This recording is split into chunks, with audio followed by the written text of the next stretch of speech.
किराणा संपला होता तर म्हटलं चला किराणा भरून येऊया. आणि किराणा घ्यायला गेलं म्हटल्यावर केमार्टमध्ये गेल्यानंतर तर काहीतरी की सामान कमी आणि एक्स्ट्राचं सामान जास्त घेतो आपण त्यामुळे. आणि बघा आमचं इथं थोडंसं सामान घेणं झालं होतं आणि बाप्पा आम्ही इथं चप्पल शूज बघत होतो.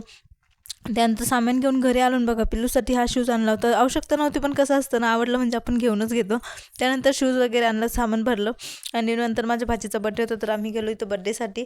केक वगैरे कापला. बड्डे होता भाचीचा आणि बघा मॅगीचंच काय चालू होतं मध्ये मध्ये मध्ये मध्ये माझाही बड्डे माझा पण केक कट करायचा आहे असं. केक वगैरे कट झाल्यानंतर घरी आलो, जेवण वगैरे केलं, झोपलो. हा व्हिडिओ आहे दुसऱ्या दिवशीचा. आणि बघा मी इथं हा आहे ना तर गल्ला होता, म्हणजे त्याच्यामध्ये पैसे साचत होतो आम्ही. पैसे वगैरे काढून घेतले. त्यानंतर म्हटलं आता एवढं मोठं काय करणार आहे, तर म्हटलं चला आता याचं काहीतरी जुगाड करूया आणि याच्यामध्ये आपण झाड लावूया. तर मी इथं कुंडी म्हणून त्याचा वापर करत होते. त्यानंतर संध्याकाळ झाली तर गेलो होतो महादेवाच्या मंदिरामध्ये, कारण मंदिरात गेल्यानंतर थोडं फ्रेश वाटतं आणि पिल्लूला पण बरं वाटतं. त्यामुळे मंदिरात गेलो, मंदिरातून आलो, स्वयंपाक वगैरे केला, जेवण वगैरे केलं आणि बघा माझं टाचं खूप खराब झालं आहे.